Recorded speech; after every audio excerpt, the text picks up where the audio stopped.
Okay, welcome to Liquid Lunch. We're coming at you live. It's Thursday. Thursday. And it's not even Liquid Lunch. No, it's 6 and it's Transform Thursday. It's Transform Thursdays. That's right. Unless we have some liquid, we got transform and have some Thursday liquid lunch. I've already taken my vitamins, my vitamin A, my multivitamin. Oh, Plus, somebody brought in some butter tarts. Form? Yeah. Oh, Right? yes. I had 2 vitamins in the form of butter tarts. Oh, they're yummy. There's nothing like butter. Those butter tarts are good. I like butter tarts. I picked up last night. I want to learn to make them. Yeah. I heard butter tarts actually were Canadian. They don't have butter tarts. Because they've got Other places. They've got natural maple syrup in them. They probably are. We were talking about that last night, that Canada is one of the only producers of maple syrup, and I'm thinking, what about just those places just south of the border? You know why it's the only producer of maple syrup? Vermont, they have it. Yeah. Why? Because we're the only country that grows maple trees. Yeah, and I think what I would call that is a bio-regional economy, and it would be really nice if our grade A apples and our grade A maple syrup and things that we actually make at home were things that we could buy in the stores and really have a culture. But they do. You can buy maple syrup do. and Canadian apples. Yeah, they do have them in the stores. The thing is, though, is that our grade A apples, the best apples we have and the best maple syrup we have, goes out of the country. Yeah, That's the same as most countries, though. I like the grade C maple yes. syrup anyway. The grade A. That's why you can get it at the airport on your way out of town. In a maple leaf shaped bottle. Maple leaf shaped bottle. Which are great. After you finish with the maple syrup, You've got a really pretty bottle. You put some water and food coloring in there, right? I just changed mine from red to blue because the Leafs are playing. Oh, yeah. I'm in Toronto, yeah. I always like hockey. We do identify ourselves by at least. Vancouver, they have a hockey team too. You know, they just traded Luongo. Thank goodness, finally. He only lost them how many Stanley Cups? On the West Coast, our home team is the Galactic Federation. I don't know. That's the home team? Talking about that's the home go, team. Go, Canada, go! We're like, go Galactic Federation, I think.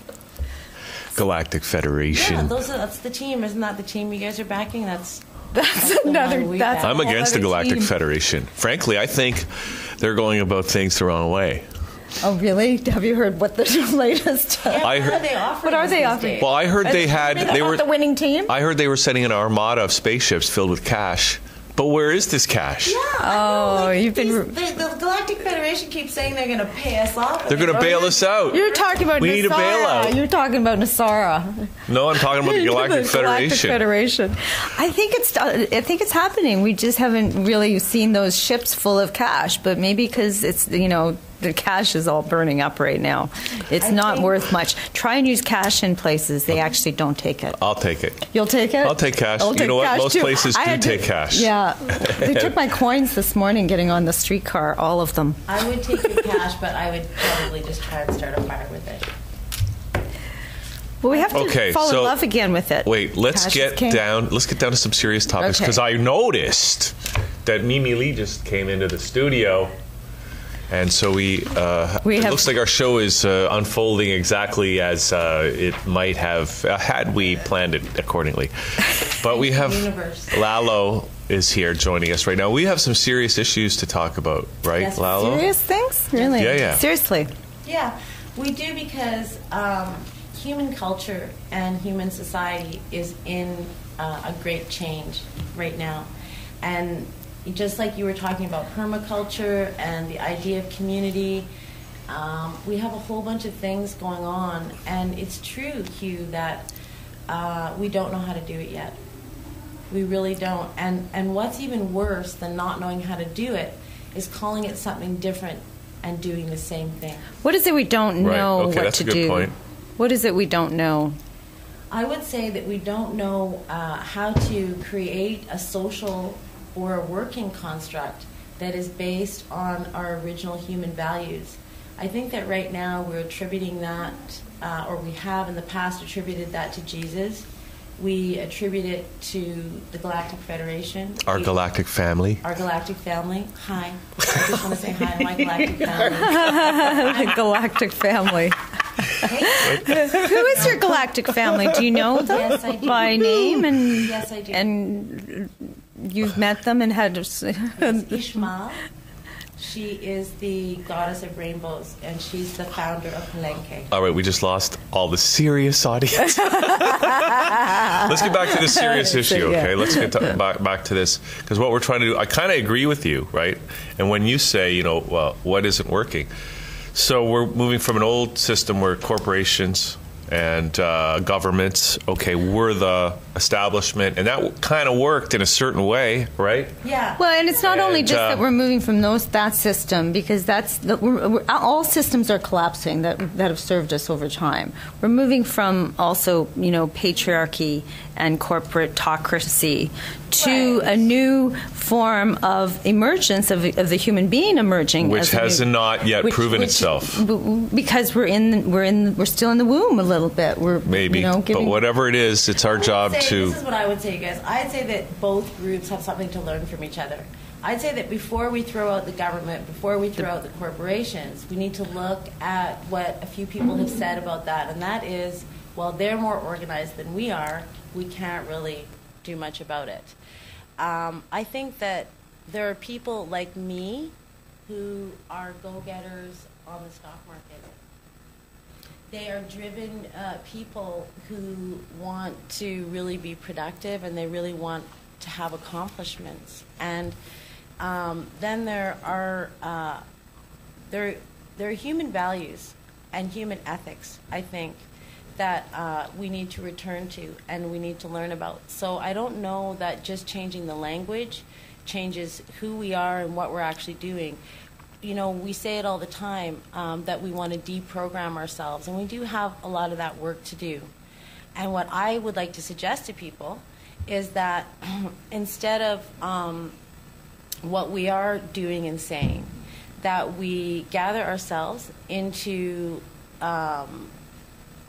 some of the constructs that are actually come from the Constitution and come from the foundational principles of government, which is freedom of assembly and freedom of speech. And a lot of our human rights some of those things come from our original human way of being. And most of that did get lost in favor of a singular profit motive. Yeah, I mean, one of the things that I even said it on the bus this morning, riding up with Christina, was that I think if you plan to build a new system, so I think we're all here involved in trying to create some of these new systems, and I think you need systems. And I think if you try to just say, we're going to create a system or a non-system based on the fact that everybody's going to let go of their ego, good luck. Because guess what? You can't force people to let go of their ego. I think you need to account for human nature, for human weakness, and build your systems accordingly. And if you don't, then you're not going to have a system. That's right. Because we do need some systems. We're moving from a lot of structure to allowing for more flow. And in our culture, in our individual, in our collective, and yes, the ego has been there to keep us safe and to keep us secure and to keep us, kind of in control or be controlled. But we give it a new job description. So it's a lot of it. How do we come to creating a new systemic culture that actually works is by cultivating what has worked for us and allowing what doesn't work to fall away. Well, it doesn't mean that corporations haven't worked. They have worked for the greater good on many levels. There's structure and flow. There's always Absolutely. Structure and flow. They're happening at the same time. So while we don't know when the apple is going to fall from the tree, we know that it's going to. It's going to happen within a structure of the growing of that apple tree. So, and I think to be truly connected to what the flow is, that's my question. I love the analogy of the river that is always going to find the ocean, and the river maybe represents the flow, the feminine. It still has the banks that hold it up, and it will meet in the bottom. So it does give it some structure to allow it to eventually reach the ocean. And so it's a dance between those two. But the thing about it is that the structure, in my opinion, it would take like a lot of years of sitting by a river in yogic clarity in order to actually be that river. And so I think what comes into play more is human nature. And I think that it is that we have to develop some new things that we are developing. One is called emotional intelligence. So we are learning how to feel our way through things and to understand that the ego will come into play. But I think what's important here is we use this word community all the time. And we have the work construct of what your work relationship is, and then you have your family relationship and what that is, and you have your friends and what that is. And once upon a time, it was one thing. And we separate politics from social things, and we're all compartmentalized. Yeah, and we've learned that from the what I'll call the former dominant paradigm. And now I think we need to come together and take that family system, that work system, that all the things that we're naming, and we have to put it all together because that's what we are. We're holistic beings, if you will. We work, we play, we rest, we go, we build, and we destroy. Kali.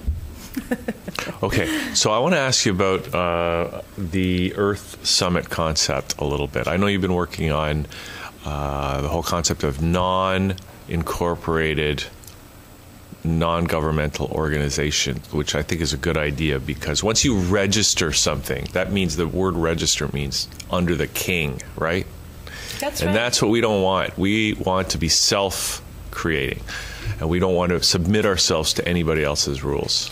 That's right, and I think just to start to put us in that framework, because we really can do a lot of independent organizing. We really can do a lot of independent governance. We can create independent economic systems. We can create independent social systems. We can do all of this. And I think that it goes back to the concept of citizenship, and that we are born into citizenship here. It is non-consensual. And now, once born here, you are tied in to a constitution, which, while it might be foundationally good, has at this point gotten so far out of control that we're not feeding people, we're not housing people, and the earth is being harmed.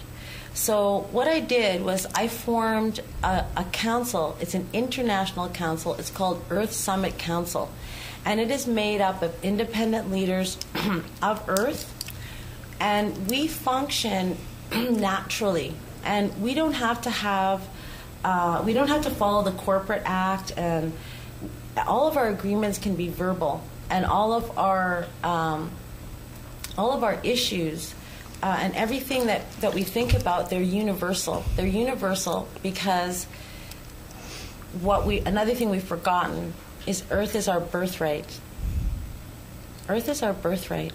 And so there's another phrase that I think puts people in a proper mindset, and that is this: all nations reside within the boundaries of Earth. And because my dad was a lawyer, or because I really think about carefully when I go to do things, what it really means legally. The Canadian Constitution really does guarantee us rights and freedoms that allow us to disconnect from the government and form our own groups and our own associations, our own non-governmental associations. And these groups are... Do we need to be allowed?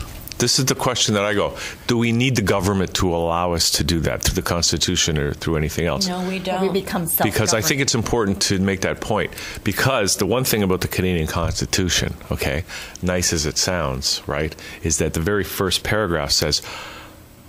Basically, it says the government can take that away at any time if they feel a need, an emergency or some sort. The government can throw the Constitution out the window at any time if they declare that, it's an emergency situation. And that is an addition. And you're right. We have to go back to those birthrights. And the only reason that I mention things like the Constitution or the Corporate Act or any laws, the only reason I mention them is because when we start to behave like free human beings that belong on this planet, and that we have a mutual, natural, inalienable relationship, they will come and they will be armed with their laws. And I think it is good to take those laws out of their hands and to just give them back to them in a way that shows them that we have not been insane as human beings the whole time. It just feels like it now because we're dealing with global insanity in terms of how our society is structured. We have poverty, we have hunger, we have war, we have jails, we have human trafficking. We have all kinds of things.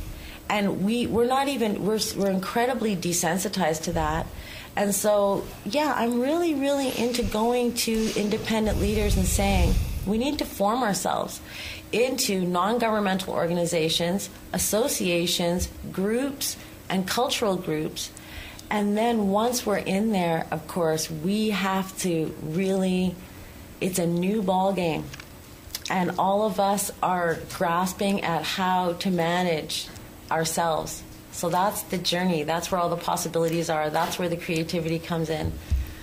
Now, I sent you, and I know you're probably familiar with this already, but I think this morning or yesterday I sent you, because I get these emails from Kevin Annett, who's from Vancouver, and he is like, I don't know what it is exactly, but it's like he's taking the Pope and the Archbishop of Canterbury and the Queen of England, and like he's suing them, or not even suing them, he's charging them with criminal charges, right? Yeah. Criminal charges, aiding and abetting of, I don't know, sexual things. Is he the only one? I think there's a whole movement. Well, the thing is, and it's a legal process, and I don't know, what I suspect maybe that's one of the reasons, because he was going after these guys for years, and maybe that's one of the reasons why the last Pope resigned.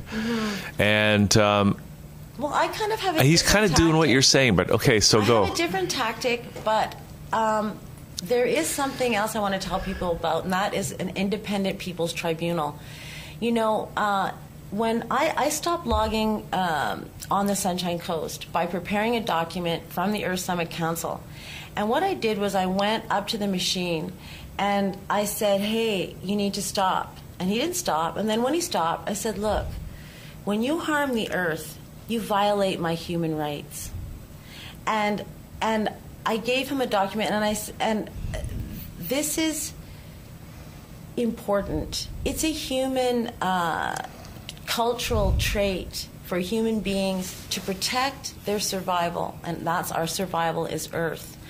And so I think if you've got the time and the patience and you want to do the research, form an independent people's tribunal, and that's a modern word for elders' council. That's a modern word for women's council. That's a modern word for a circle of humanitarian watchdogs. That's what the grandmothers' council is about, the 13 grandmothers. So they have a council formed of women from all over the world and all different cultures. That's a good thing for people to check out. So check out the 13 grandmothers. This month is look after the water month. March is. I had the pleasure of meeting Mona Palaka. Mm-hmm. She's one of the 13 grandmothers. She's from Hopi lands. And each and every one of us, though, but I'm going to caution people not to look anywhere but their own backyards. Actually, their own inner landscape, even more than the backyard. Right. So this is how I raised my kids about that word community. I said this to them. People are going to talk to you about community. They're going to say they want to form a community. They're going to say they want to start a community. They're going to say they want to be part of a community. Do you know who your community is? Whoever you are with right now, I said to them. And so you treat every elder, every child, every woman, every working man, because that's part of what they do. I think that's part of why we invented them, right, Christina? As a member of your community, and that's my solution. Okay, so what do we do now? We know that parts of everything need to go, and there's a few things that we can keep. And I'd say my solution is to take the family grouping, the workplace grouping, all these different things that they have compartmentalized, and that includes governance. We need leaders again. who are absolutely have nothing in their minds but to serve the people. Which is what the true nature of a king is. He makes sure all his people are fed, and then he sits down to eat. But my theory is that we're actually becoming the kings and the queens that we always have been, and we've just forgotten our true nature as kings and queens. And we know that the kings and queens have been bought and sold by another faction of another group of people. So Illuminati boys. Well, they apparently are more illuminated, but we all are that because there are no secrets left anymore, and they're all out for the open for us to Well, be I think discovered. some of us are. I think I'm looking at two right here. There were secrets? Like culturally misplaced kings and queens. You know, I think that you are a benevolent female leader and you are a benevolent male leader, and all I can do is look around my community and see where people fit. So I hope that people will take on the challenges of laws that don't make sense, of laws that violate human rights, stop following them, put yourself into a grouping, create your own governing principles. Now, something that we're not talking about yet is that an amazing thing has actually happened here at that channel. And by all of us working together and putting our really Resources. good ideas together and treating each other like family, I say that's gone a long way around here. We have formed an unincorporated not-for-profit association, which is also a non-governmental organization, which, according to our own hearts and their laws, allows us to have a relationship with our grouping, with our members, and make whatever governing principles we choose to live by. And hopefully, someday the government will come along and try and bother us, and we will get to go to court like that person has done, proactively taken them to court. But my strategy is to be free, to behave as though I'm a free human being with all of my human rights intact all of the time. And let them come to me and tell me that I'm doing something wrong. There is no they, though. How, you know, if we look at self-governing bodies, the indigenous people of the Squamish Nation, for instance, is self-governing, and even in Italy, they have their own self-governing city underground called Damanhur, where they don't. It doesn't matter what the government's doing of Italy, which is one of the strongest nations of the world. If you think about Italy, we have the Vatican, we have the popes there, we have the mafia there, we have coffee. You know, I mean, Italy's. They have coffee. They don't have Starbucks. This is good because they said no. It's espresso, not espresso. It's espresso. That's right, it is. So there is that possibility of becoming self-governing within the body that we don't have to worry about being bothered by that. As that falls away, we get stronger. Well, we do. in our own virtues and values. We need to be worried about being bothered by the parts of us that are bothersome. Which is an inside job. Which is And an inside joke. An inside joke. Yeah. Okay. It's wonderful. So, what's the legal status of the Earth Summit Council? The legal status of the Earth Summit Council is we act as an independent governing body that represents all people of Earth who wish no further harm to come to their Earth. So really, in my opinion, I can take on the leadership of everyone on the planet who wants peace. You personally? Yes, I may. I don't. See, they have created a system where they have manufactured consent in voting systems that we know are all clogged up and completely ineffectual in terms of actually representing the opinions and the wishes of the people. Voting has become something that, does it actually represent the wishes, the needs, and the wants of the people? Of some people. Right, and even then it only There's still addresses people some of in it. corporations. They are people. Yeah, so I think that, so the legal status is that we will act as humans. All of us are humanitarians. So our legal status is that we are completely outside of governments that we feel do not have the authority in the first place. And now I'm specifically talking about colonizing governments. The Earth Summit Council does recognize the authority of indigenous leadership and the peoples who have been here for 10,000 years plus, because it's a matter of respect and it's logical. I do reserve the right to protest, to disagree, and to refuse to do what those indigenous leaders would have me do if they themselves, in my opinion, violate the rights of humans. All of us are leaders of our one human family, and that's another term that I like to use, one human family. I share that one with Phil Lane Jr. He's an amazing independent indigenous leader. You're right. There is no they, but I mean, we're not alone in all of this. A lot of people are waking up. Well, there is a they. If they come to your door and take you to court and say you have to go through this court process, that's a court that's, it's not your court, right? Whose court is it? Yeah. I'll tell you one thing that I'm very, I had to go to court. Well, who hasn't had to go to court at some point? But I went to court.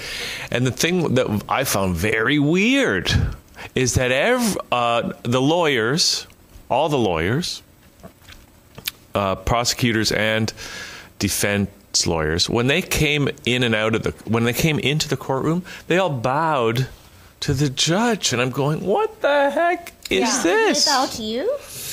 They bowed to the judge. Well, they bowed to me because when you were in court. Okay, so when I served those guys those papers, right? Sure, they went away that day, but eventually the other part of me that doesn't always understand what's best, my human brother and sisters who just are the part of me that doesn't get it sometimes, showed up with an injunction.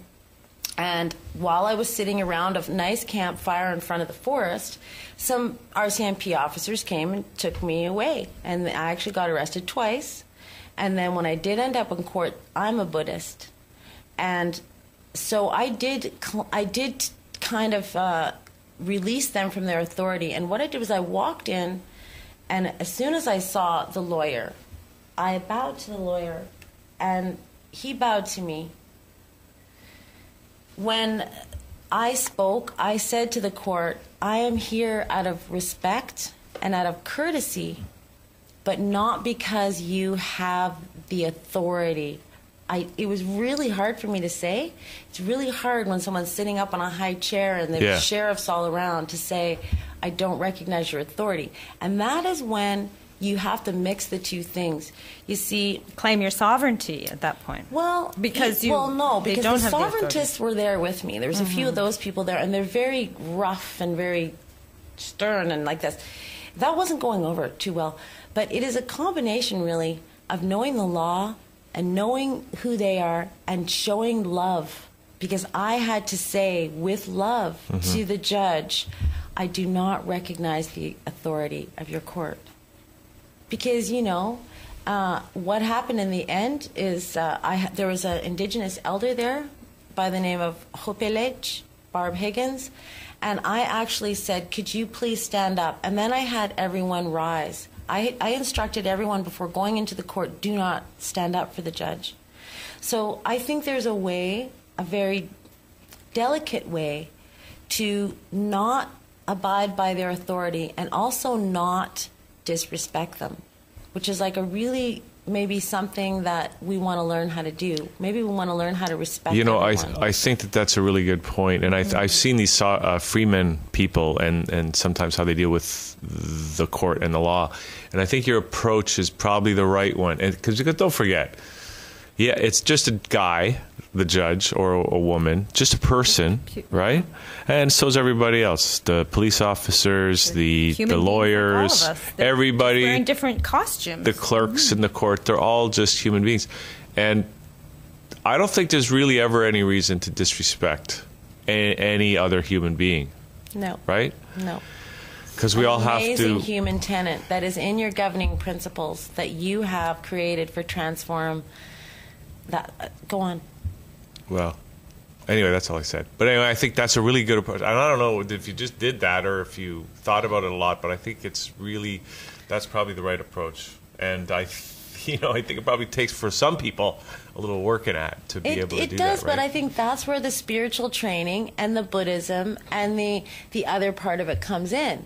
Because you can be really smart and have all your stuff together and be really structured and go into that court and have all your laws together. But if you can't see that there is no they, as you say, if you can't see yourself in that man or that woman, and you can't really know that we are really one. We really are. We are connected by blood. We are we're genetically connected. We are energetically connected, When I went in for my foreclosure, I had a lot of tears. They were pretty real. It was like, I just started to cry. But I also realized that they didn't have the authority, but I knew that I didn't have the power to override their decision. So I had to just basically surrender. It's hard because you need support. It's surrender. When you want to keep your house and you don't want to move out because you know it belongs to you, because you have a relationship with it and the person who owns it doesn't, you need a community around you that is willing to stand beside you through the whole process, through staying in your house and through the whole court process. That's another thing we need to learn how to do, is to really support each other through the whole thing. Mm-hmm. That's commitment, and that's a tribe. Yeah, that takes a tribe. Okay. All right, Lalo. All right. Can we take a break? Yeah. All right. Thank you so much. And we might get you back because, so much to talk about. But we're going to come back in a couple of minutes with Mimi Lee, who's back on the show today. And we're going to come back and have fun with Mimi. Yay. Yay. And in the meantime, we'll take a break. Yay. Thank you. The panel format is actually not so bad because, we're not talking about a whole bunch of people. It's not a large panel, as well as not only two people kind of debating. Pretty average, I would say. Perfect. And what would you say you gained from attending this event? To understand, again, what's the fund manager, kind of how they think, and in terms then we kind of reflect how we can think to choose what fund manager that we would like to use as well. Perfect. And how would you describe today's event to your colleagues or peers when you go back to the office? I think I will let them know it's a very good way to understand the world economy in the circumstances that we're in right now. We've got Mimi Lee back again. She was here just a couple days ago, right? Yes, Mimi? I was. And I had fun. Welcome back. Thank you. Yeah. So now, Mimi, I want to make sure that this interview is to your satisfaction. Oh, it's not that I didn't satisfy. No, I thought it was a good conversation we had. Exactly. Yeah. But we like to talk. Did you hear? I don't know if you had a chance to hear our last interview or our last conversation with Lalo. I had a little bit. But I was in and out a little bit. Because we're doing this for you, Mimi. This is all about you. That's what the show is all about. Thank you. Right. But when you say to me, oh, no, it's what you want to talk about. I'll go, okay, let's talk about aliens. Let's talk about the economy. And how it affects the financial world. Yeah, let's talk about all kinds of crazy and esoteric subjects. But I want to make sure that this conversation serves you, Mimi. So let's begin. Thank you. Wow. Okay. I didn't expect to just you throw the ball to me just like that. Okay. Well, I was actually, interestingly enough, I was chatting with my colleague earlier. He went to a breakfast meeting this morning, and he was talking about our health spending account for small businesses. Okay. And people were asking a lot of different questions. They didn't get why are we doing this, stuff like that. So I was basically, in my opinion, is that a lot of small business, they could have used their money or finances a lot more effective. Yeah. So small business owners, entrepreneurs, right? Mm-hmm. Okay. Exactly. Like that channel. Yes. Or like any kind of small business, right? That's right. Mm-hmm. It's not like IBM. No, but anybody out there who's watching who's got a small business or they're running their own business, their own corporation, their own company, their own... earning their own money. When you say small business, do you mean a solo entrepreneur, or could it be what kind of organization is within a small business? Well, basically anything less than 250 grand in revenue. So not likely to be incorporated. Yeah, they are likely. They could be. It could be. Yeah. There are different benefits if you incorporate, but if your revenue is not strong enough, there's really no point to incorporate. Or if you want to limit your liability, then you want to incorporate. But then, it really depends on what kind of business you run and, what kind of revenue you're bringing in, whether it's worthwhile to do another T2 every year and make your accountant richer every year, right? And how many maximum employees would a small business have? I wouldn't say maximum, but... or how many approximately employees in a small business? Well, I would say even if you have like 50 people, it can still be a small business. And it's a lot of times it's really depending on their cash flow, their culture, and all that stuff, right? Like, to me, a small business owner is very care with everything. And the business owner is supposed to be watch out the well-being of the employees as well. So that's where we all look at. Everybody's functioning the way that they would like to function. Like a family. Exactly. And then you watch out for each other, things like that. Okay, so tell us about these health spending accounts, because the thing about small business owners and people is, like if you work for a large company, you're going to have maybe a health benefit package, you might have a dental package, all kinds of insurance for all kinds of different stuff. Right. Maybe a pension plan. Yeah. Right? But for a small business person, they have to think about all that stuff on their own, right? That's right, exactly. And health spending accounts basically, imagine you have a normal health coverage. What you will normally do is you pay $250 every month. And then you will go to your chiropractor every so often, and you get roughly about $750 per year max on all your chiropractor, your physiotherapist, all that stuff in wrap in together. So, but then at the same time, what happens if you don't have time for all those stuff? And then you don't get to use that $750 because it's annually renewed, like it's done, right? And the premium is gone while you put it in because it's a premium. So a health spending account is actually a separate account that you self-insure in a way, that you put in the $250 every month, and that $250 is there for you anytime you need it, if you incorporate it. If you are just sole proprietorship, like we don't have incorporating, then it's rolling 24 months. So by the 25th month, your first month's contribution will be gone if you never claim anything. But I seldomly see that happen anyway. So everybody will claim whatever they have contributed along the way anyway. So so how it works is that you put the money in there. It's just like a saving account, administered by a third-party company to make it legit for the CRA, and so that you can just claim the whole thing, like your contribution and everything, as a business expense. So you claim it as an expense. Do you earn interest on it in that account? Sorry? Do you earn interest on it? No, you don't earn interest. You actually have to pay fees on it.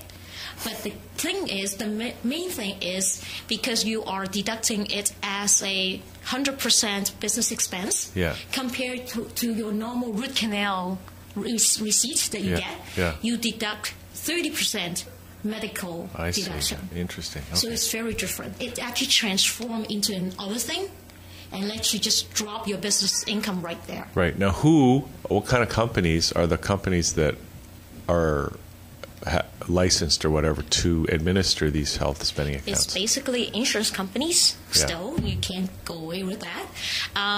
Right now, there are a few companies out there like Standard Life, Sun Life has it.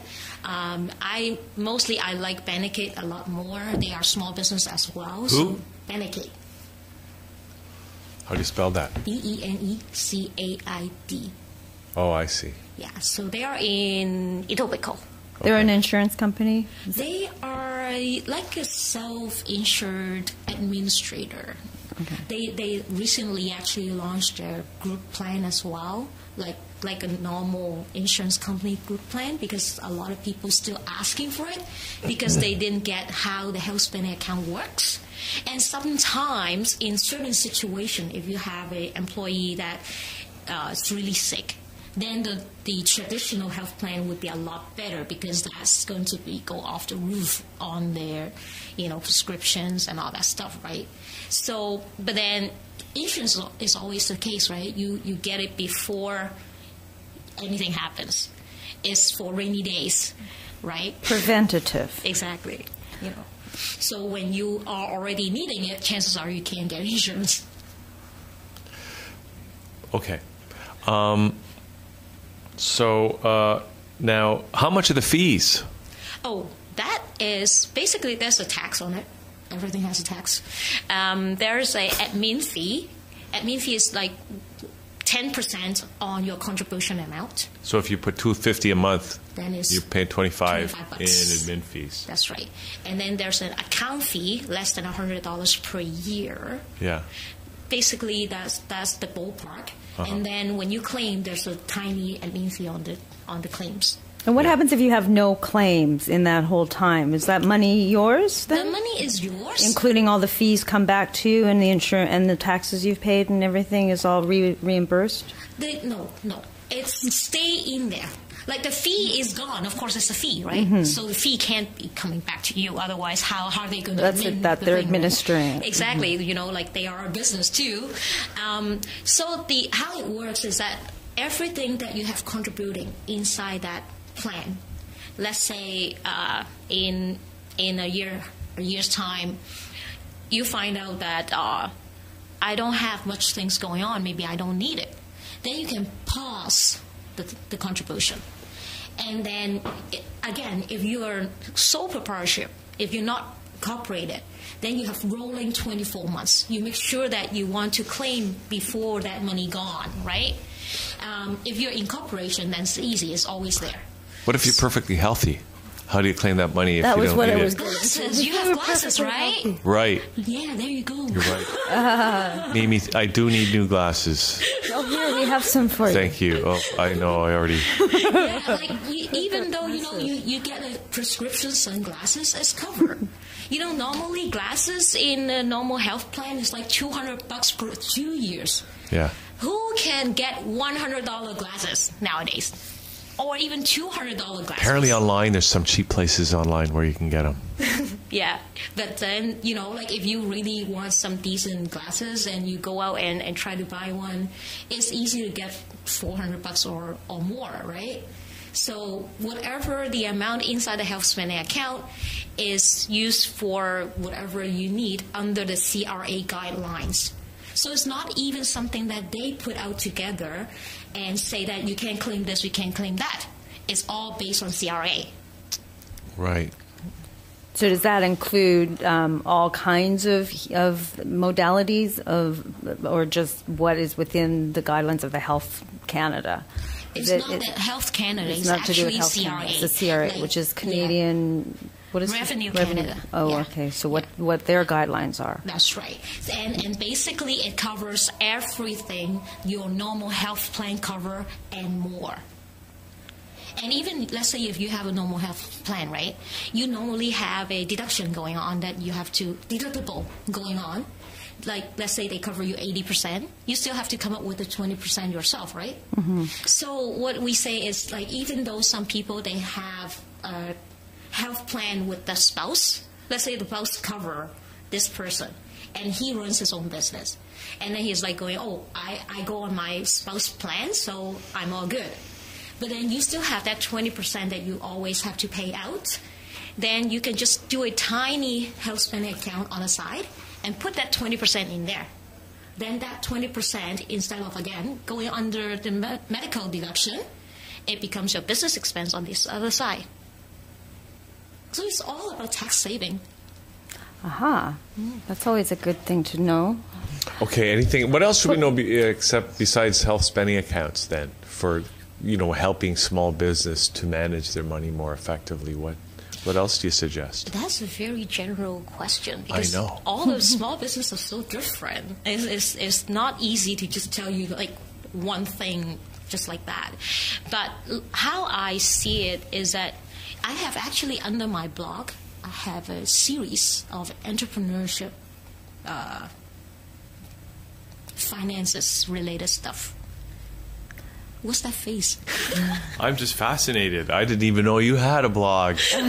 But what I'm getting from that is that in your blog, you probably cover all kinds of the issues that small business people might want to consider. Yes.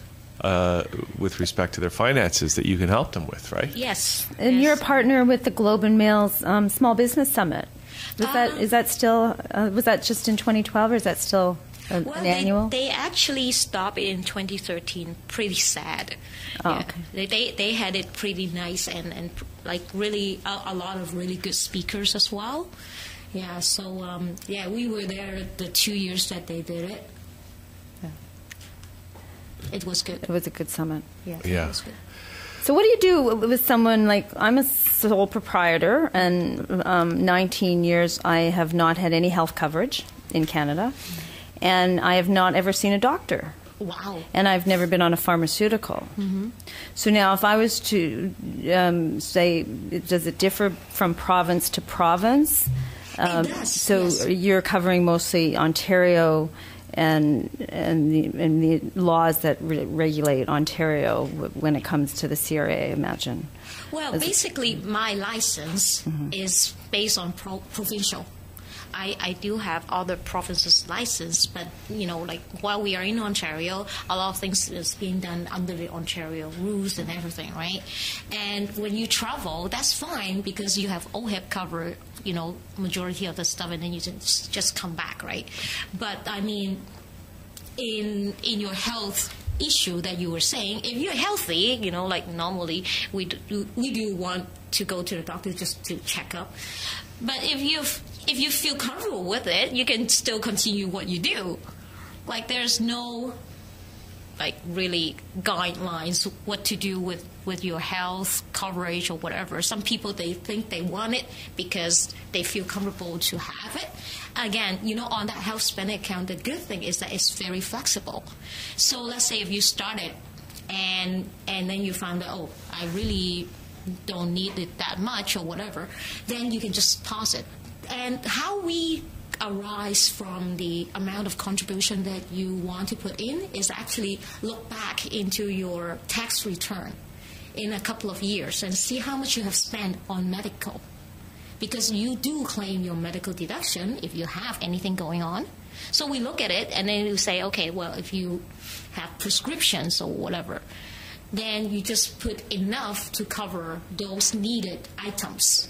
So you don't have to go with the 250 like how the normal health plan will put you on as a premium based on your age and everything, right? Mm-hmm. But you only get 30% deduction, right? Mm-hmm. When you just claim it without putting it into the health spending account. That's right. Yeah. That's right. Okay. What's the biggest expense that a small business has? As far as dividing up, there's those. It's like having those spending accounts. So, what would you say right now is the largest expense that a small business is faced with? The largest expenses is most of the time dental. Dental is always the largest. In the health area. That's in the health area. Yeah, okay. That's right. Because that's under the coverage of the normal health insurance, as well as your health spending account is included in there as well.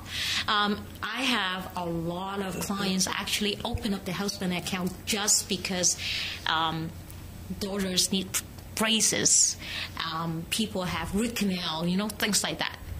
And we can in place it just in time before you get all those done and make sure that expenses go in to help you lower your tax. Again, when you look at it, you have to understand that money is being spent already. Whether you put it together or not, you are going to get the braces. You are going to get the root canal done. It's not something that we are looking to put extra on you. That's what I was saying to you. Like, if you feel comfortable not having it, you can continue with that. That's fine. If you feel great and you're healthy and so everything. So far, so good. Yeah, so that's fine. But then if you need it, you know you need it. And when you actually is going to spend that money, you might as well spend it wiser and, get some tax back. Why not get 100% deductible or expense than 30%, right? Exactly. Yeah. Exactly. I don't know why. Are there any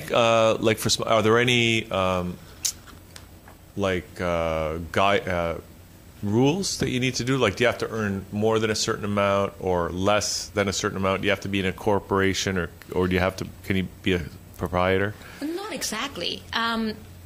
You have to actually pay tax, because what's the deduction for you if you in other words you need lose money? Yeah. So you'll need to have. It'll only make sense really if you're taxable income, taxable revenue, right? Yes. Yeah. Okay. Yes. Well, basically, what happened is whatever amount you earn, then you bring it down for whatever amount contribution that you have, right? Mm-hmm. Yeah. So imagine, of course, I don't think a lot of people is going to dump a big amount in the the houseman account anyway. So whatever you earn, that contribution is being deducted as a business expenses. Mm-hmm. So it goes down all your little other expenses going on, right? So it helps in that regards. But then, it only works really, really well with sole proprietor. Business owners. Mm-hmm. It doesn't work with employees.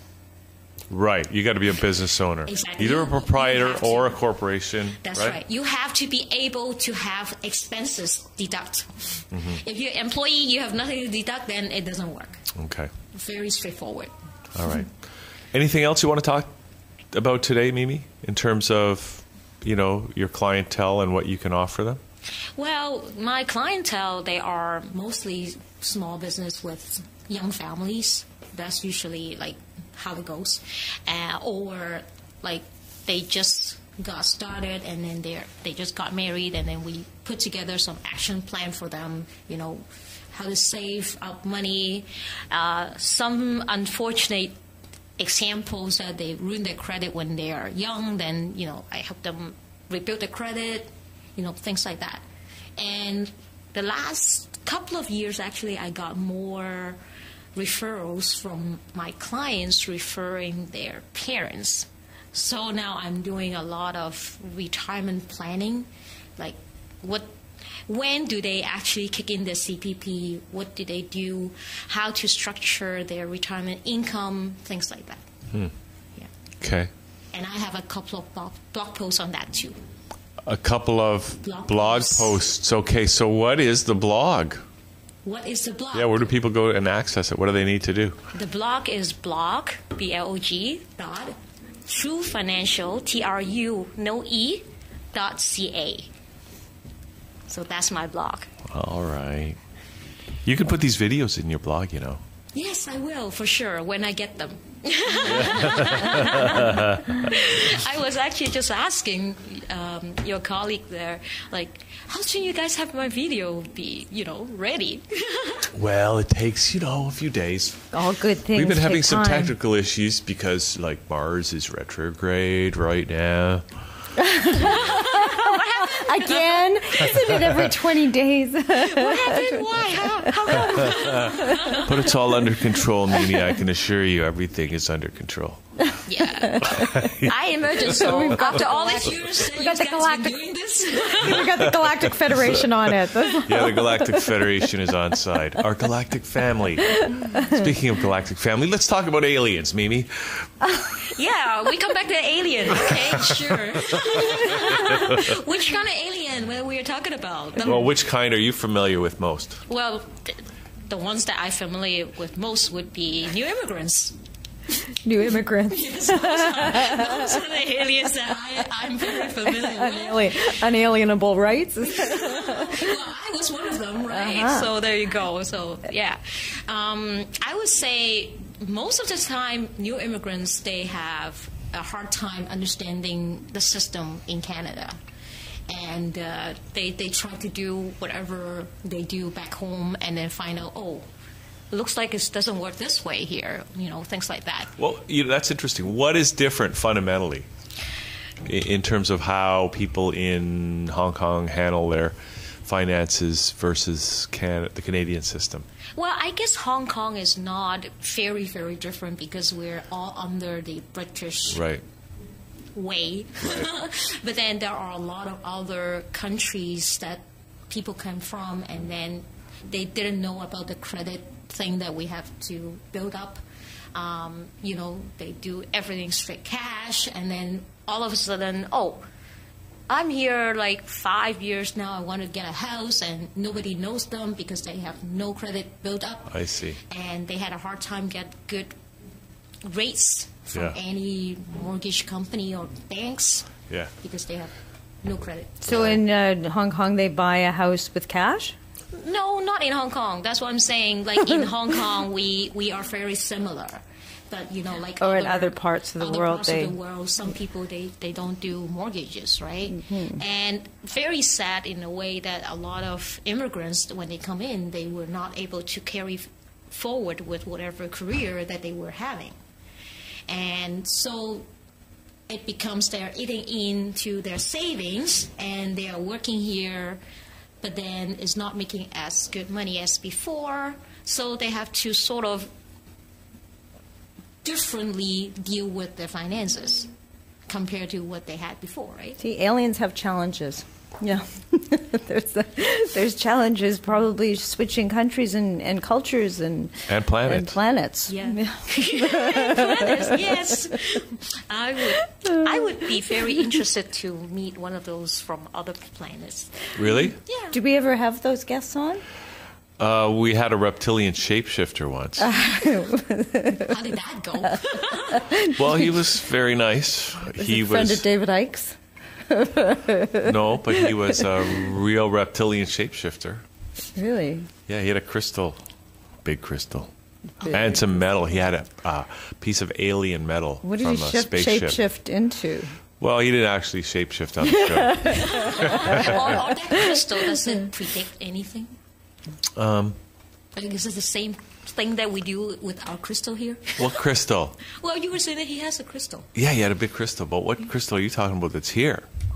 Well, the people that look like at a crystal ball. Like no, this was a. It had power. Oh, those kind. It was a crystal of power. Okay, those that healthy. A crystal wand. Yeah, it was kind of a crystal wand. Yeah. Oh, okay. So, have you feel a lot better with that coming through? Oh, he did something. I forget, but he aimed it at my hand. I can't remember how I felt, but it's all on the internet. How long ago was it? Can we search? A year or two ago. Yeah, it's up on our website. Yeah. Did he have a healthcare plan? I don't know. You don't? I don't know if he had a health care plan. Oh, you don't know? No. Okay.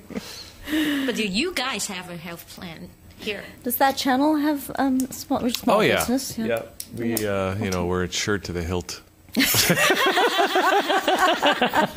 good. Yeah, as long as you have something, that's really good. And of course, like at the end of the day, like a lot of companies, they want to make sure that they put in enough things for their employees so that everybody's well taken care of, right? So other than the health benefit, a lot of times it's really RSP. I have a question because there's a lot of alternative. We had a really interesting discussion on Tuesday with someone from the Ayn Rand Institute, and who was talking about the Canadian healthcare system. Anyways, I made the point that a lot of alternative healthcare is outside of the Medicare system, right? Yes. Like homeopathy, naturopathy, Reiki, all kinds of massage, if you're not an RMT, I suppose. Yes. Yeah, esoteric things. Are these things able to be covered under your... or even things like, I don't know if you know about chelation therapy. There's a lot of alternative therapies that OHIP will not cover. Can these things be covered by the health spending plan? These things some of them was once covered under the Ontario guideline of the CRA. But then for some reason they put it out. When you say once, are we talking 100 years? No, just a few years few years ago? I think it was last year or 2012 they put a naturopath away. Which is so no longer covered, natural. Like right now, it's no longer covered. Well, that's bogus. I know. Tell the CRA people. Yeah, CRA, that's bogus. We're going to have them on next week. Yeah. Yeah, so again, all these things, whether they are covered, is not really based on the company. It all comes back to the CRA. So if the CRA say you can't claim it, we can't say anything. No, we have to start saying it. Yeah, we can raise our voice, but we can't say, well, we have to claim, right? No, we're gonna. Yeah. I'm claiming it. And they're just going to say, no, you're not going to claim it. I'm going to say we're going to claim it. We're claiming it. The company said that I can't put through your claim. I'm so sorry. Oh, that's too bad, that's CRA. Too bad. We're claiming it. But so basically that's exactly what happened, right? Like when you have to follow the rules, right? Because again, the whole point of having the health spending account is to save tax, right? So if the big guy there, the health CRA, is saying that no, then you can't do anything in that regards. You mean the guys that earn their income off our tax dollars? Mm-hmm. Those ones. Who are pointing a gun at our head saying, pay up? Yes, I know. Or we'll make you sick. Take your property? Those guys? Yes, those guys. Some of them are really nasty. Yeah. Okay. All right, Mimi. So, so people can go to your blog, blog.trufinancial.ca, right? And we're going to put that up in the credits. And hopefully these videos will be appearing in your blog shortly, and people can actually, watch this again and again. Thank you. Thank you, Mimi, for coming on. It's great to have you back. Thank you. And hope to have you back again soon. I want to get TM on the show, too. Yes, I will tell him. Yeah, okay. All right. Okay, so we're going to take another break, come back with Donna Messer right after this as Liquid Lunch continues. I mean, that Transform Thursday. Thursday we'll be back.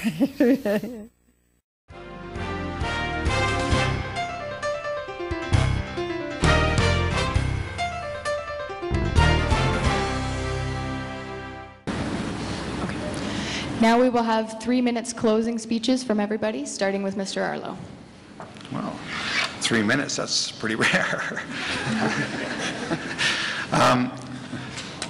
I guess what I want to do is take 3 minutes to explain to you something that happened in 2006 right here in Canada. There was a rigged election.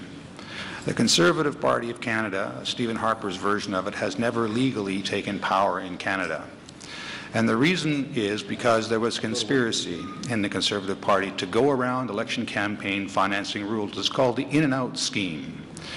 And the strategy was to take money from the federal party coffers when they had spent their entire limit available under the law to spend on national advertising, shovel it into various candidates' accounts and right back out to buy national advertising. It was a calculated scheme to go around election advertising rules. Now, if you know anything about how marketing works, and some of you probably are starting to study marketing right now because it's important, you know that in marketing spending, where you get the biggest bang for the buck is where you top the next closest guy in the field. So that $1 million that they shoveled around the national advertising rules bought them votes. That's why they did it.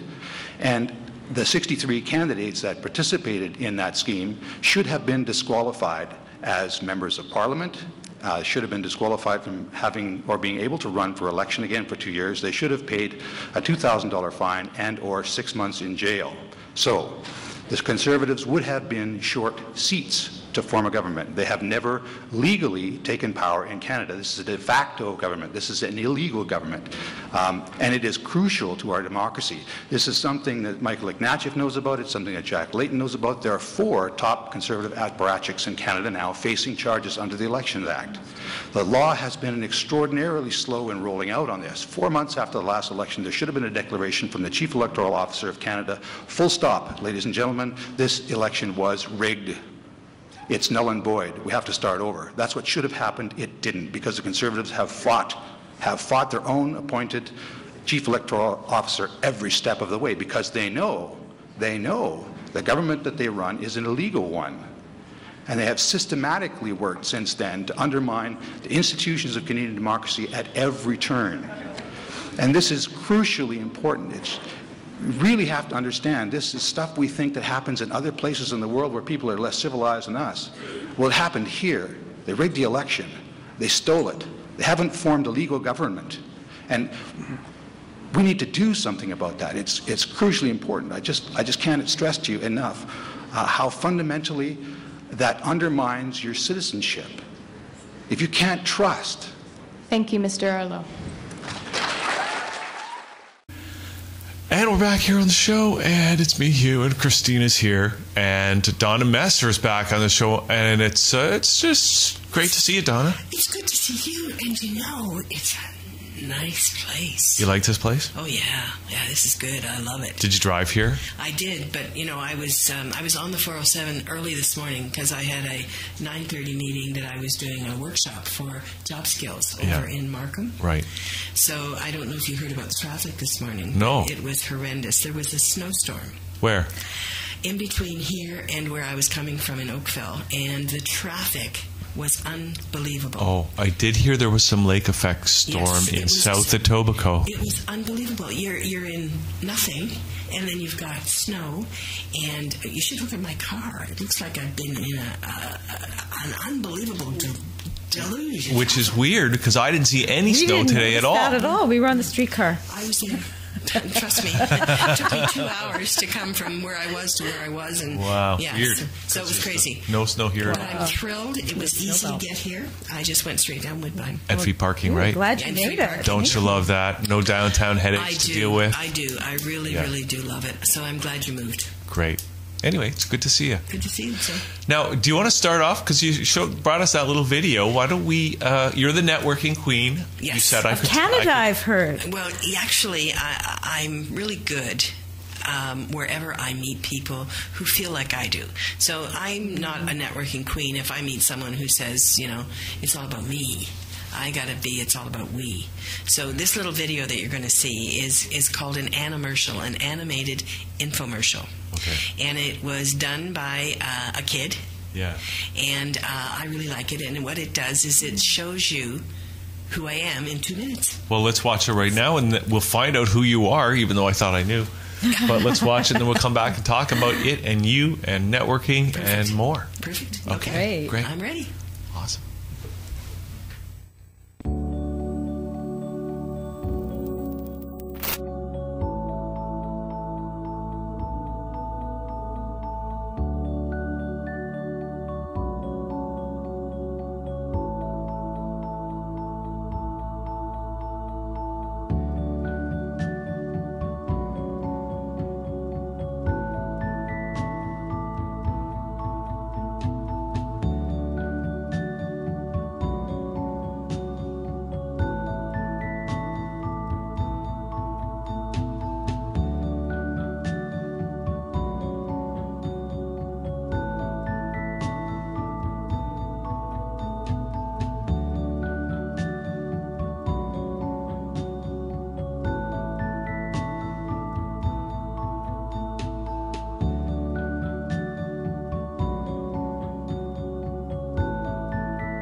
And so what I did was I scripted something, and I got it turned into an animated infomercial. And what I've done is I've turned it into an opportunity to create more business. So Animmercial, ANIMMERCIAL, is now a domain name, and I'm offering people who want to get their own animated infomercial to call me. So who's calling me? Franchises. Franchises who are interested in raising awareness for who they are and what they're all about. And what I'm teaching people is that it's all about what's called native advertising.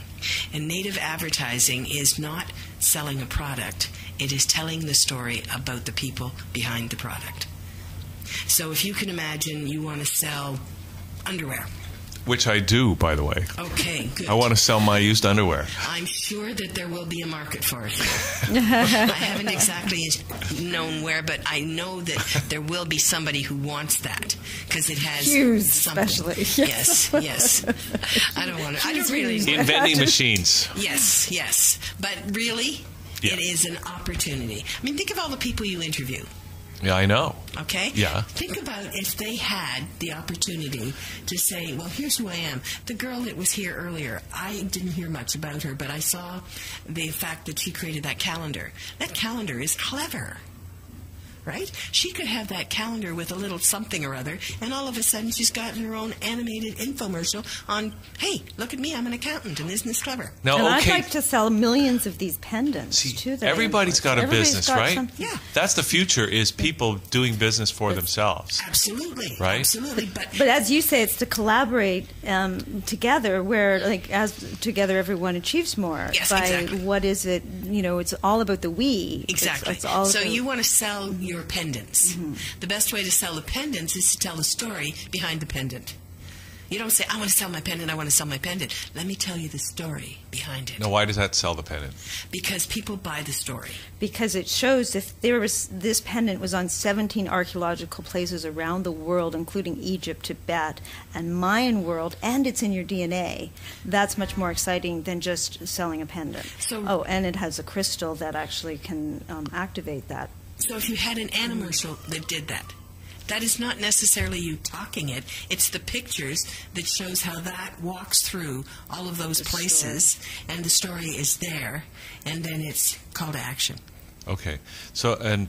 Now, what I see the value of is not the animmercials per se, but it is that telling the story, and it's the crystallization of that story into, like, in that case, 2 or 3 minutes. Exactly. Right? So what do you see the difference between marketing and networking? Because they're weaving those two together, the marketing of the story and the networking and net weaving with the audience. I don't see marketing and networking as similar.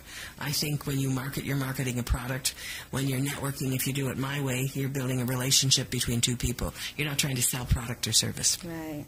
If I'm here to sell a product, then Hugh's not real happy because he doesn't want me to be selling a product. I'm talking about something, and I think it's good, but that doesn't mean it's what I'm pitching. I'm pitching people, and I believe that the people I know are the people who make me successful. So what is the purpose then? This may sound basic, but what is the purpose then of networking? I believe that the purpose of networking is taking the time to really learn about people and to find out who you know that might add value to what the reason for networking is. I can give you lots of examples. You're asking me who I know that might come to your event on the weekend. In order for me to think about who I know that might come, I have to find out where the common ground is. So it's got to be in spirituality. It's got to be in, things that resonate with who you are. And I can't do a referral until I get to know more about who you are, so that when I say you should meet, here's the reason why. That's what I do. So knowing the person that is going to be serving the others, like knowing Justin McMakin, who's putting on this workshop, and knowing about him and his niche market will help you find those. When we talk networking and we talk about who we know, we use the term social capital. And social capital is what you know about who you know. So if you really know Justin, then you will tell a story that pulls the story together. I met Justin in, we did such and such, blah, blah. Like you did this earlier on, you talked about T. Harv Eckert. Well, we both know T. Harv Eckert. So we could find common ground there. Right, and the T stands for the. Yes. Yes. The Harv Eckert. Yeah. Like T. Donna Messer. Like T. Donna Messer. Yeah, because mine is the Donna Messer. Donna Messer. Yeah. The Donna Messer Show. Yeah. It's the Donna Messer, not the Donna Messer. It's the. Because you are the Donna Messer. Yeah. That's right, the. And if you were going to be on my radio program, Hugh. Oh, yes. You would be on Talk to Donna. That's what it's called, Talk to Donna. Mm-hmm. So what's your radio show all about, Donna? It's about people that I meet that I think have a good story to tell, and that story has never got out. Yeah. And so what I do is, because I have the opportunity to talk and to write and to promote, I find really good stories. So if you were to have listened on Monday, you would have heard me interview Maryse, M-A-R-Y-S-E, Carmichael. Well, what's so great about Maryse Carmichael? I'm not sure if you know anything about avionics or airplanes. I know a lot about avionics. Okay, so have you ever heard of the snowbirds? Yeah, the Canadian... The ones that go to Florida for the winter? No, you're talking about the Canadian Air Force stunt group. Yeah. She's the only woman jet pilot who's flown with the snowbirds. And I met her a number of years ago, and she was speaking at an event, and what she did was she showed a video from her helmet when she was flying number 2. Okay? And when I'm saying flying number 2, it's number 2 plane, Hugh. Because I had a different idea. I know. Altogether. I know. Probably a different placement for the camera. I'm thinking, yes. Anyway, but it was phenomenal. So when I heard she was coming back to Toronto, I said I'd like to interview her. So I did. And I think she's got a great story, because she is the only woman who has done what she did, and she was the commander of that particular military attachment for 4 years. Of the snowbirds? Yeah. Wow. Yeah.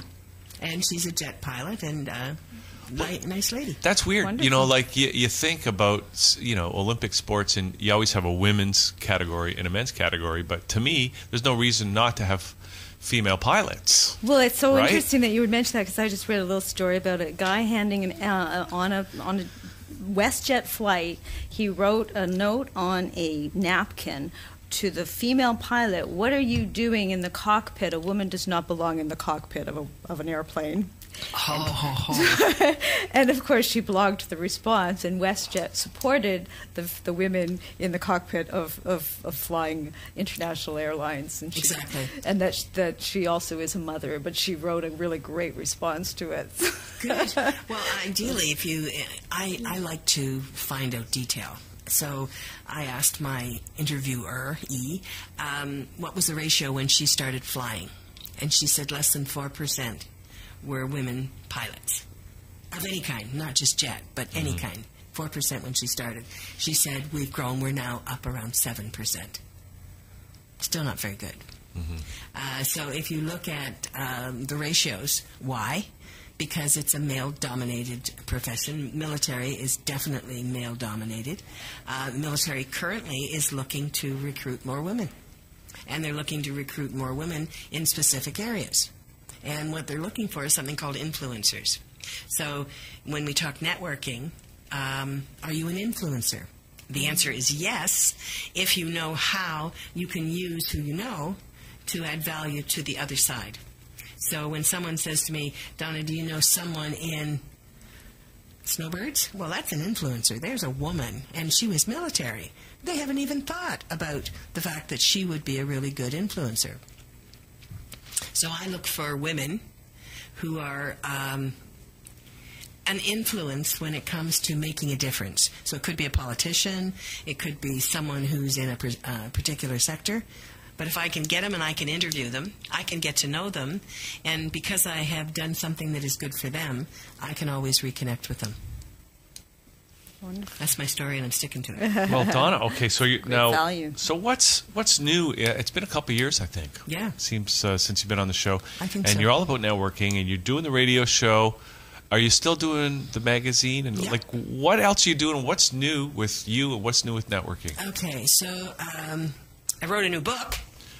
Show it. Hold it up. Where do you want me to hold it? Cycles of Life. Cycles of Keeping you on Life. track. Keeping you on track. Well, everybody should write a book, by the way. Have you written a book yet? I'm in the process.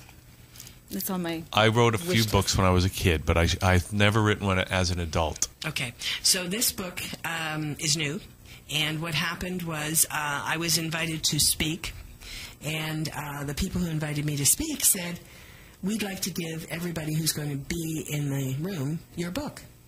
And I said, okay, I've got a book. So I held up this one, which was a Canadian bestseller, because the Royal Bank of Canada bought enough of them to make me a bestseller. Now, the people who hired me for this other one said, no, we don't want that one. We want our own. So I had to write this one. So what's that book about? And who's it for? This is for anyone who is an entrepreneur or a small business.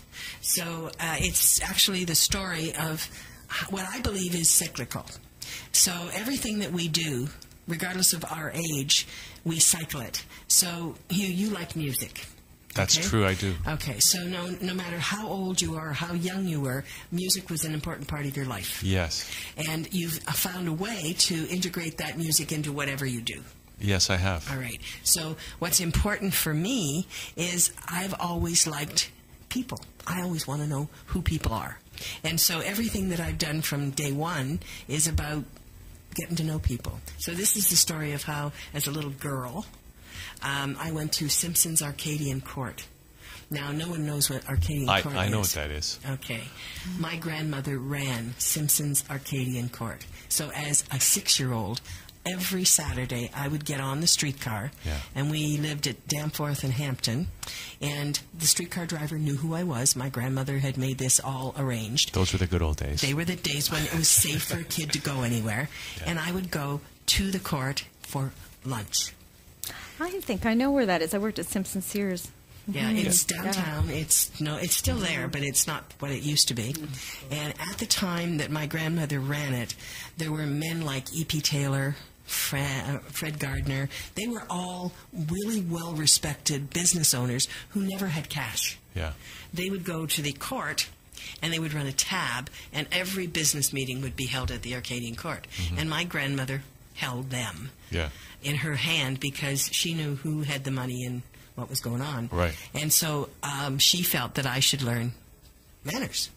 So she arranged for me to come, and I didn't know that every 6-year-old didn't have the opportunity that I had, but I went week after week after week, and it's in the book. So that's how I met people, how I learned to respect people, how I learned to recognize that it wasn't me that was important. It was the other person. She taught me the name of the streetcar driver. Yeah. She taught me the name of the elevator guy. Right. She taught me the name of the hat check girl and told me a little bit about each of them so that when I said hello, I'd ask the hat check girl how her feet were because I knew they were sore. Yeah. I'd ask the streetcar driver if his wife was feeling okay because she'd been sick the week before. I was programmed, but I didn't know it. Yeah. You know, I noticed when you came in here today, before we came on the show here, you took the time and the trouble to speak to our young staff members here to find out a little bit about them and immediately switch into, coming up with ideas that might be able to help them and that sort of thing. Absolutely. It's DNA in me. Yeah. And, it could be a problem for people because people will say, God, you're pushy. Why are you so nosy? Well, it's not that I'm nosy. It's just that I know if these kids like what they're doing here, I can show them how they can bring it to somebody else's attention who can say, hey, look what this school has brought out. Look what these kids are doing. Look where they're getting their experience.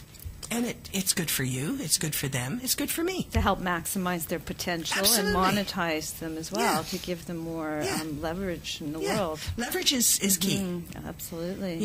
This video that you're going to do with me, I'm going to leverage it. So I'm going to send it out with all my social media. I'm going to put it out, and I'm going to say why I did it, where I did it, and where the benefit is. I'm going to measure it.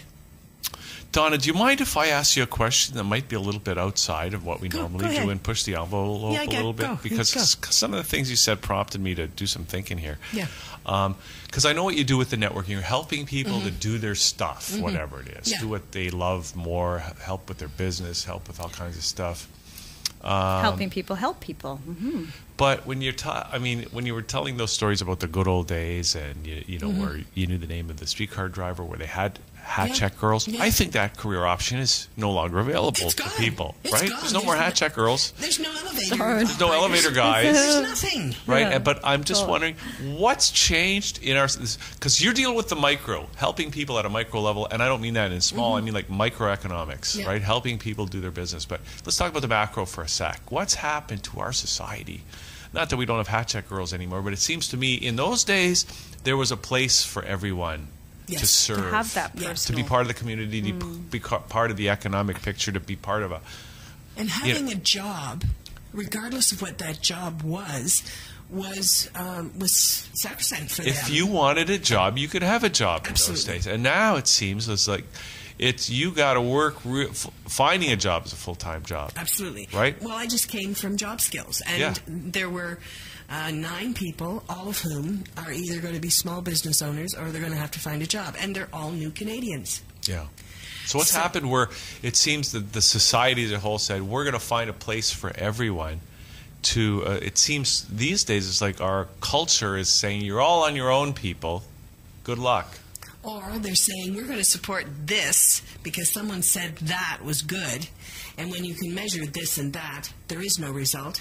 And you're thinking, hey, whoever you are, you spent your money in the wrong spot. I think sometimes they're not listening to the right people. You know, I think that I still have a very, very strong network, and it is at all levels. That doesn't mean I'm rich and famous. It just means that if you need to connect with someone, there's a possibility that I can find a way to get you there. That doesn't mean I'm going in the front door. It might mean that I got to climb the stairs, I got to go in the back window, I got to hang on the chimney. I don't know what it is, but I'm going to find a way to help regardless of what age it is.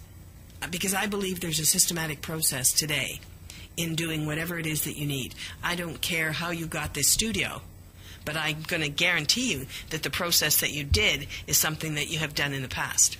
Maybe you changed it around a little bit, but you still used the same systematic process that got you the results you needed.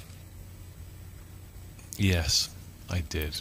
Yeah, for sure. I mean, we have comfort.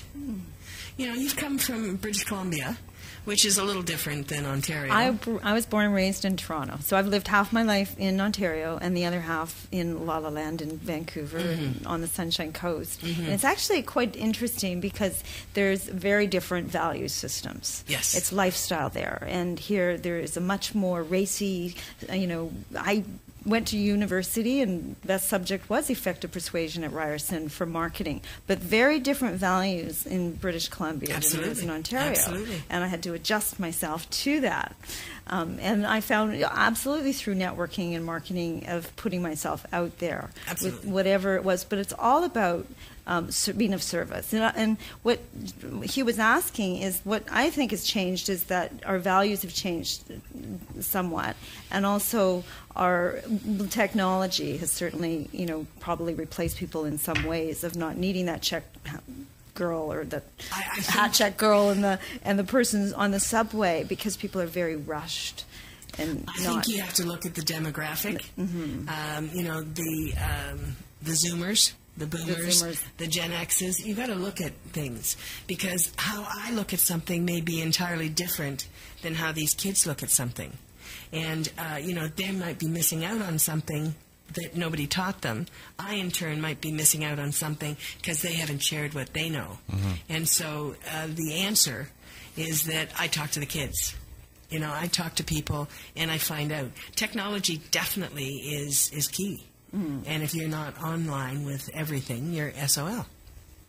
So that's a big factor in your... Huge. For sure. Huge. I mean, I use every bit of technology I can. Does that mean I'm good at it? No. It means that I have people who are in my network who will teach me or do it for me. You know, I think that's one of the things that has changed, Donna, when we're talking about networking, even in the couple of years since you were last on the show, is that the social networking, right? The Facebooks and the Twitters and the LinkedIns, and there's a million of them out there. That's really... I don't even know if we talked about that the last time you were on. I don't think we did, Hugh. I think that it was there, and we were probably on it, but I don't think we were using it. No, we weren't, and we were networking was something a little bit different, right? It was more the face-to-face thing, and I know you put on the face-to-face events and stuff like that. But see, I love that, the networking events where you actually have that connection with people. Now, so much of it is social networking. So, how do you use social networking in your own business? I use social networking all the time. Every event that I do gets sent out. We video, we tweet it, we do everything. I have hashtags. I make sure that whatever I'm going to be doing, I tell everybody in the room. Lots of them do selfies. Even Obama did a selfie. Yeah, I didn't do my selfie. But I think that the face-to-face, I think it's still around, but the people who are getting most from the face-to-face are the ones that are doing the meetups, and the meetups are free. So, the people who are coming... Do you have a meetup group? No. No, I charge for everything. And the reason I charge is that that's my business. So meetups are very good. And it's, you want to meet a bunch of people who all wear high heel shoes. So everybody comes with their high heel shoes. You don't sell them anything, they don't buy anything, but you can compare your shoes. You're looking at me. I want to be at that meeting. Checkout girls are at that meeting. I have not worn them. Although there was a picture in the paper the other day of some guy on Bay Street walking down the street in high-heeled shoes. Was there a story about why he was walking? Yeah, it was to support some women's thing. Yeah. I forget what it was. I'll bet you he walked a little strangely.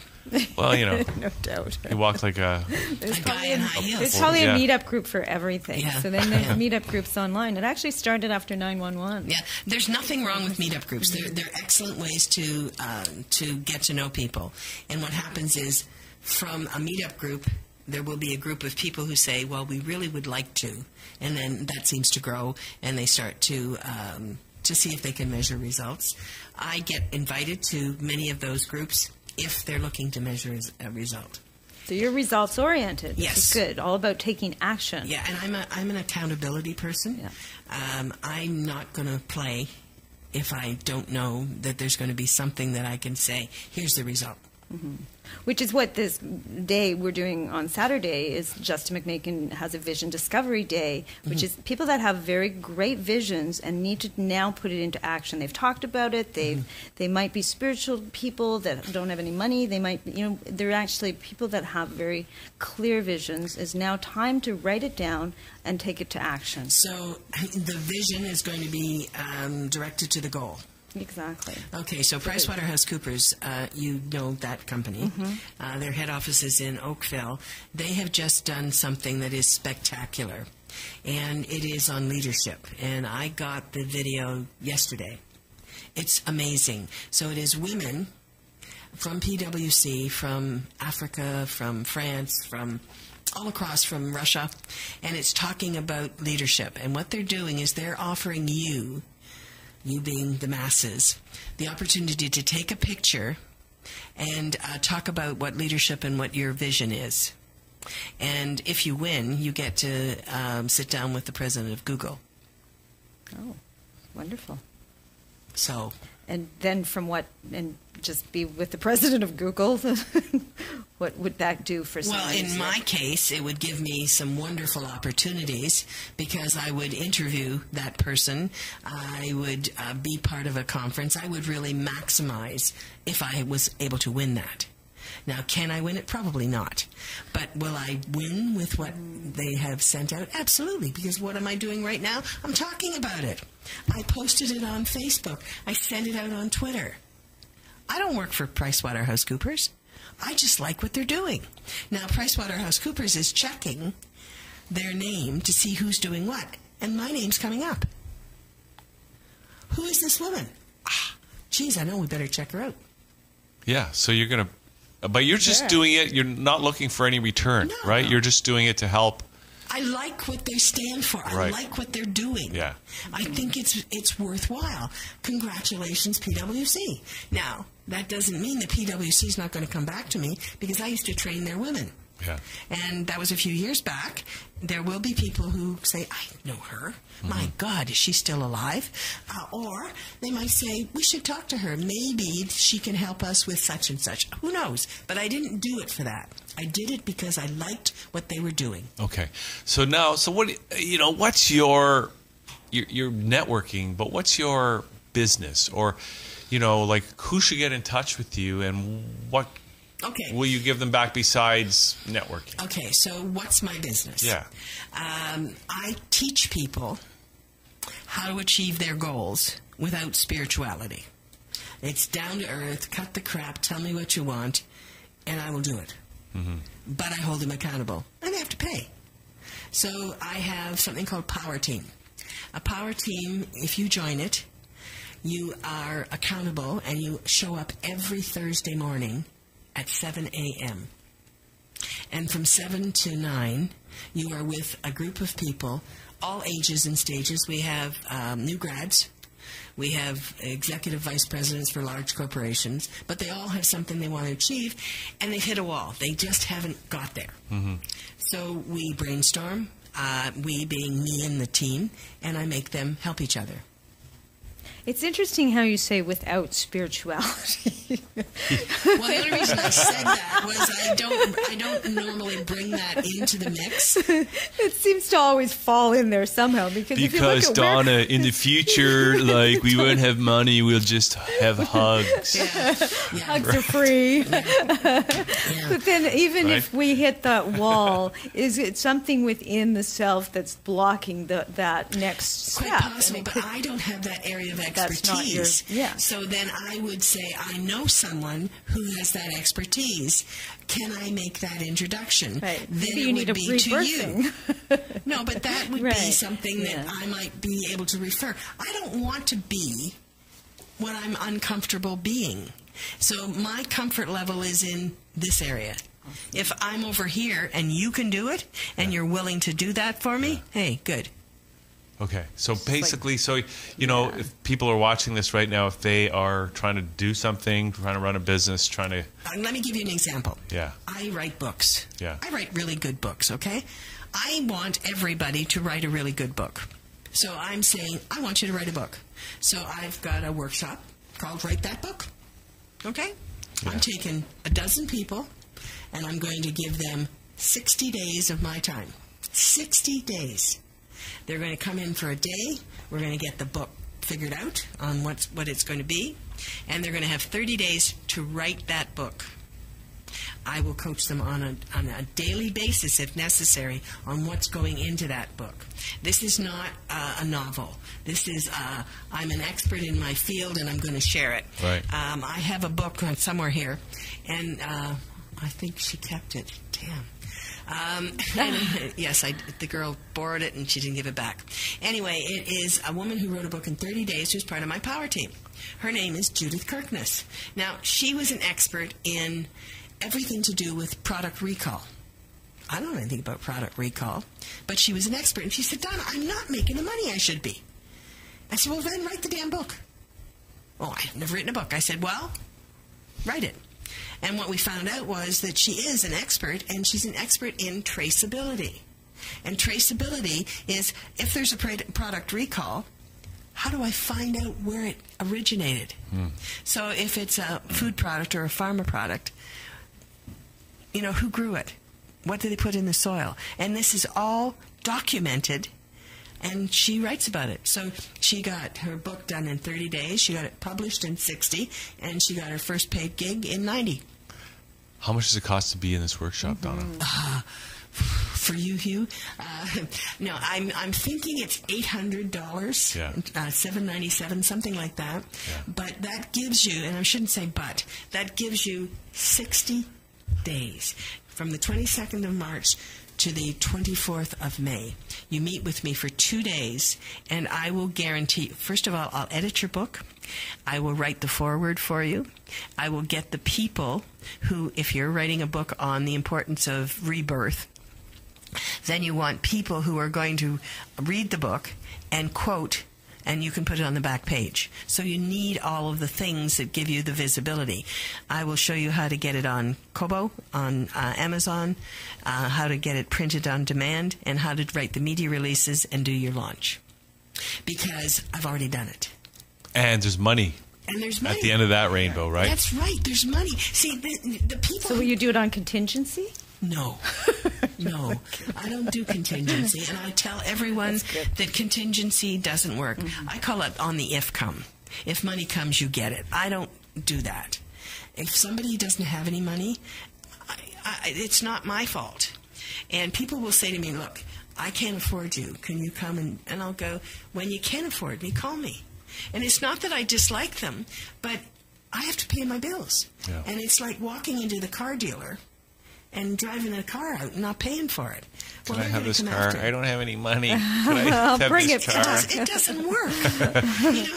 This is a business that you're running, Hugh. Yeah. If you run this business and everybody who comes in here says, I don't want to pay. I just want to take whatever I can get from you. Yeah. Well, you're going to say that for a while, and eventually you're going to say, well, wait a minute. I need to make a living here. I got to pay for this space. And more. Kids that I've got to handle. So what people have to recognize is, and I think this is the key, just because you're not the big guy doesn't mean that you don't have to get paid. So I make sure that everyone knows that I'm available. Yeah, and I'll talk to you, and I'll give you some free time. You can walk into my office and you can have some time with me. But don't waste my time. Don't pick my brains and walk away and never, ever let me know what you did. Yeah.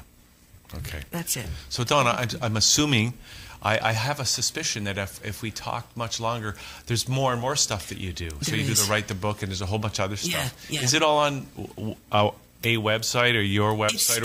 It's working on the website, Hugh. My webmaster is currently in India. Yeah. So it's we're Skyping, we're getting things done. It's not all done. It's never done. A website is never... It's never, ever finished. It's a creation. What I'm doing is I'm getting you to write the book. Yeah. I'm getting you to be comfortable becoming a speaker. I'm teaching you how to write the media release from somebody else's perspective, because you do not write your own media release. It's awful. It just looks like you're selling something. I teach you how to write articles that will get you into the publications who will hire you or use you for your events. Mm-hmm. So it's a whole strategy, and the strategy starts at A and it goes to Z. And there's never, ever an ending. But each step you take, you should be able to say, it cost me this much and I made this much. Yeah. And if you can't do that in today's world, it's not like it used to be. So people who say, I want to be a small business owner, well, they don't have 2 years of money to put aside to become a small business owner. They've got to be successful now. Yeah. There is only now. That's right. So if they can't be now, somebody's got to teach them now. And most of the people who are teaching, and I'm not knocking the teachers, they have the book that was written 25 or 30 years ago. It's not relevant anymore because it's today. I work with these kids. Yeah. I can show them how they can make money today. Do they want to make money today? Depends. The ones who do, they're going to listen to me, and they're going to come to me, and they're going to say, son of a gun, why didn't you teach at my school? Well, I wish we had more time, and then we could just talk about how to make money today. I'm curious as to what a Rotarian is, because you had that on your... A Rotary is the largest service club in the world. Okay. And as a Rotarian, you sign an agreement that says, I will help people. You spend a great deal of money to belong to Rotary Club, and you look at all kinds of initiatives, and you choose the ones that are comfortable for you. I happen to like kids, so everything that I do for Rotary is directed around youth. So I teach them how to be better speakers. I teach them how to do stuff that they're uncomfortable with. And they come to me. And they listen. And they do what I tell them.